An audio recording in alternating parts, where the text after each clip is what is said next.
Assalamualaikum warahmatullahi wabarakatuh. Kami dari kelompok 2 12 IPA 5 akan menjelaskan tentang fiksi dan non-fiksi. Sebelumnya saya akan memperkenalkan anggota-anggota dari kelompok 2. Yang pertama adalah Fariza Al-Amaudi absen 7, Farah Maulida absen 8, Farah Tito absen 9, Fitrianina absen 10, Gading Maidina Tias Prasasti absen 11, dan I Gusti Krisna absen 12. Di sini ada 4 pertanyaan yang akan dibahas satu persatu. Pertanyaan pertama, jelaskan perbedaan fiksi dan non-fiksi. Di sini saya akan menjelaskan fiksi terlebih dahulu. Sejarah fiksi tersendiri adalah jalan cerita yang disusun berdasarkan dunia nyata, gambaran kehidupan batin seorang tokoh lebih dalam, pengembangan karakter tokoh tidak sepenuhnya terungkap, dan menyajikan kehidupan sesuai pandangan pengarang. Di sini ada 4 contoh sejarah fiksi. Yang pertama, novel atau sebuah karya fiksi prosa yang ditulis secara naratif, dan umumnya itu dalam bentuk cerita. Yang kedua adalah cerpen. Cerpen itu adalah cerita pendek berbentuk prosa naratif fiktif. Dan yang ketiga adalah legenda, yang cerita prosa rakyat yang dianggap oleh sebagian orang itu merupakan sesuatu yang benar-benar terjadi. Dan yang terakhir adalah roman. Roman itu jenis karya sastra berbentuk prosa yang melukiskan perbuatan pelakunya menurut watak dan jiwa masing-masing. Nah, selanjutnya saya akan menjelaskan tentang non-fiksi. Sejarah non-fiksi itu yang pertama itu tersusun oleh fakta yang objektif, gambaran kehidupan tokoh ditulis lebih lengkap berdasarkan fakta, dan yang terakhir adalah menyajikan kehidupan sesuai data dan fakta. Di non-fiksi itu ada 2, yaitu yang pertama adalah biografi dan autobiografi. Biografi tersendiri adalah keterangan kehidupan seseorang yang ditulis oleh orang lain, dan autobiografi adalah kisah atau keterangan hidup yang ditulis oleh orang itu sendiri.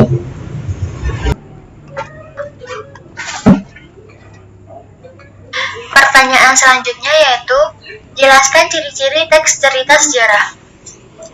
Ciri-ciri teks cerita sejarah yang pertama adalah disajikan secara kronologis atau urutan peristiwa atau urutan kejadian. Yang kedua, bentuk teks tersebut yaitu teks cerita sejarah.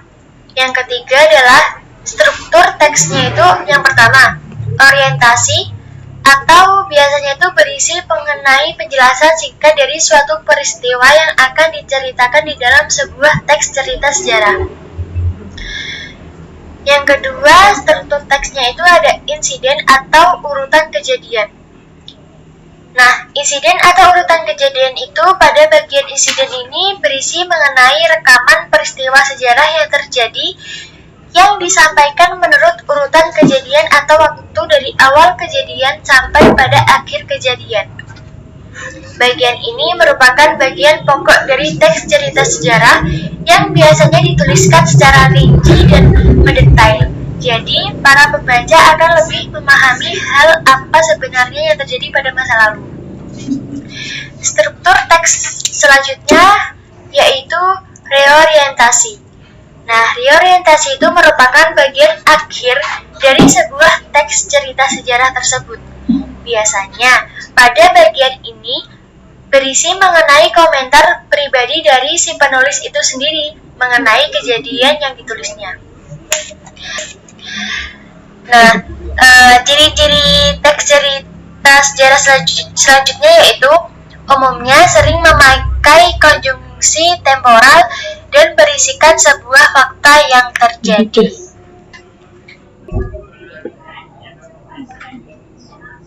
Selanjutnya, pertanyaan yang ketiga adalah jelaskan kaidah kebahasaan teks cerita sejarah. Di sini ada 5 kaidah kebahasaan. Yang pertama adalah pronomina atau kata ganti. Pronomina tersebut adalah kata yang digunakan untuk menggantikan benda dan menamai seseorang atau sesuatu secara tidak langsung. Di sini ada 6 kata ganti. Yang pertama, kata ganti orang pertama tunggal. Misalnya, saya, aku, beta, sahaya. Dan yang selanjutnya kata ganti orang pertama jamak. Misalnya, kami, kita. Kata ganti orang kedua tunggal. Misalnya, kamu, engkau, kau, anda, dikau.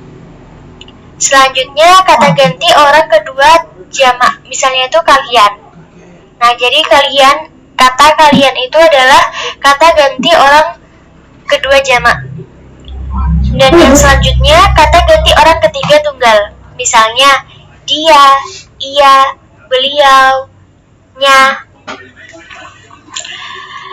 Kata ganti selanjutnya adalah kata ganti orang ketiga jamak. Misalnya mereka. Nah, selanjutnya selain ada pronomina, di sini ada frasa adverbial.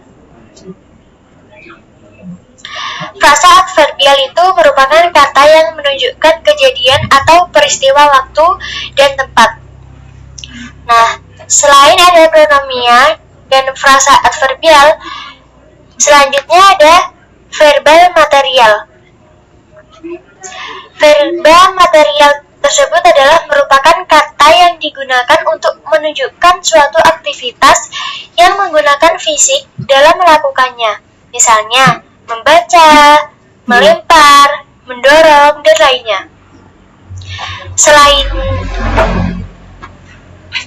Selanjutnya ada konjungsi temporal atau kata sambung waktu. Konjungsi temporal berguna untuk menata urutan-urutan peristiwa yang diceritakan. Teks cerita sejarah hanya memanfaatkan konjungsi atau kata penghubung temporal. Contohnya yaitu kemudian, setelah, lalu, dan lainnya. Selanjutnya adalah ada kalimat majemuk. Kalimat majemuk itu merupakan kalimat yang terdiri atas dua kalimat atau lebih yang digabung menjadi satu kalimat. Contohnya, pada akhirnya Belanda mengakui kedaulatan Indonesia dalam konferensi. Nah, pertanyaan selanjutnya yaitu jelaskan dan berikan contoh penggunaannya yang ada di kotak-kotak warna kuning tersebut. Yang pertama, saya akan menjelaskan tentang frasa nominal atau frasa benda. Frasa nominal itu merupakan sebuah frasa yang mempunyai unsur pusat berupa kata nomina atau benda. Contohnya, Rahma menerima hadiah ulang tahun. Rahma menerima hadiah. Di sini alasannya itu karena frasa hadiah ulang tahun itu di kalimat distribusi sama dengan kata benda hadiah. Selanjutnya ada frasa verbal atau frasa kerja. Frasa verbal itu merupakan frasa yang mempunyai unsur pusat berupa kata verba dan ditandai dengan adanya afiks verba. Frasa verba atau kerja biasa juga ditambahkan dengan imbuhan kata sedang buat verba aktif dan kata sudah buat verba yang menyatakan keadaan. Nah, frasa kerja atau verba gak bisa diberikan dengan imbuhan kata sangat dan biasanya menduduki fungsi sebagai predikat pada sebuah kalimat. Contohnya, Arsyila sejak tadi akan menulis dengan pulpen baru. Nah, frasa akan menulis itu merupakan kata kerja dan didistribusinya sama dengan kata kerja menulis. Selanjutnya ada frasa adverbia atau frasa keterangan. Nah, di sini ada dua frasa keterangan. Yang pertama, frasa keterangan sebagai keterangan. Di sini frasa keterangan itu mempunyai keleluasan berpindah karena fungsinya jadi keterangan. Karena fungsi itulah frasa keterangan bisa ada di depan atau di belakang subjek. Yang kedua adalah frasa keterangan sebagai keterangan pada kata kerja. Nah, contohnya itu saya tidak sekedar bertanya, tapi juga memberikan solusi. Konjungsi temporal. Konjungsi temporal merupakan kata konjungsi atau kata hubungan yang bisa menerangkan hubungan waktu dari dua hal atau peristiwa yang berbeda. Kata tersebut termasuk kata hubungan yang sangat erat karena berkaitan dengan masalah waktu. Ini temporal ini juga punya fungsi, yaitu bisa secara kronologi dari suatu peristiwa atau keadaan. Juga bisa dan juga memiliki dua jenis, yaitu temporal sederajat dan temporal tidak sederajat. Kalau yang sederajat itu kata hubung waktu sederajat, jenis kata sambung yang punya sifat sama dengan sederajat. Kata hubung ini biasanya dipakai pada kalimat majemuk, sifatnya setara. Contohnya sebelum, kemudian, sudah, selanjutnya, setelah, dan lalu. Contoh kalimatnya, Tito sedang mencuci baju sebelum dia sudah mengepel halaman. Yaitu kalau konjungsi temporal tidak sederajat merupakan kata sambung yang menghubungkan beberapa kalimat yang bertingkat atau tidak sederajat. Kata hubung dalam konjungsi temporal tidak sederajat ini bisa juga dipakai untuk jenis kalimat majemuk. Contohnya kata sambil, bila, demi, apabila, waktu, tatkala, ketika, dan lain-lain. Contoh kalimatnya, Reja bekerja keras sejak ayahnya berhenti bekerja.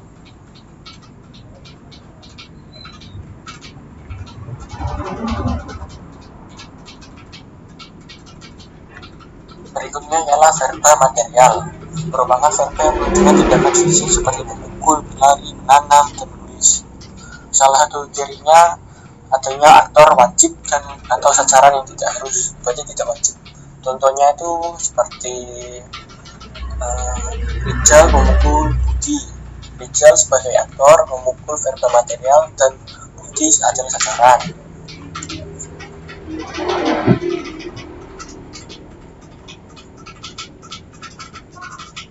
Ya, berikutnya verba mental merupakan verba yang berhubungan dengan mental manusia sehingga tidak nampak.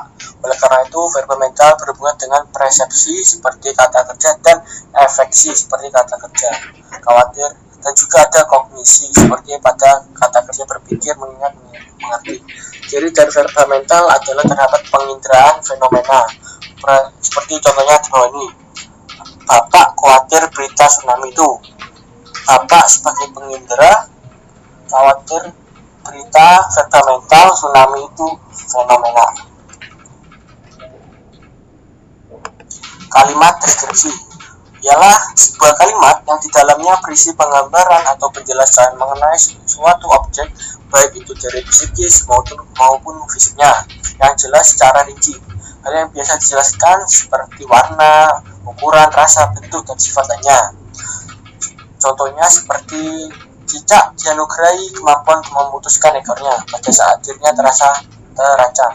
Dan ada juga kantong semar memangsa serangga-serangga yang sangat kecil. Ya, selanjutnya kalimat imperatif merupakan kalimat yang mengandung maksud memerintah atau meminta agar mitra tutur yang lain menuruti sesuatu yang diminta oleh si penutur. Kalimat ini terkadang juga disebut kalimat perintah. Isi kalimat imperatif biasanya berupa perintah yang sangat keras atau kasar, hingga permohonan yang sangat halus dan santun. Selain itu, kalimat tersebut bisa juga berisi pembiaraan terhadap suatu perbuatan. Contohnya, tolong sampaikan salamku untuk dia. Ayo tunjukkan keseriusanmu. Tegaslah Yolanda. Ya, yang terakhir ialah kalimat interrogatif. Merupakan kalimat yang menunjukkan seperti tanya. Kalimat ini berfungsi untuk menanyakan sesuatu kepada orang lain. Kalimat integratif juga bisa disebut kalimat tanya. Kalimat ini ditandai dengan tanda tanya di setiap akhir kalimat. Kalimat ini bisa berjalan dengan lancar bila seseorang menjawab pertanyaan kita. Contohnya seperti, apakah engkau mengetahui kemana dia pergi malam tadi? Ya, apa engkau mengenal pria berambut hitam itu? Dan siapa orang yang menemukan emas di sana? Ya, jadi itu beberapa yang saya bisa jelasin. Mohon maaf apabila ada kesalahan.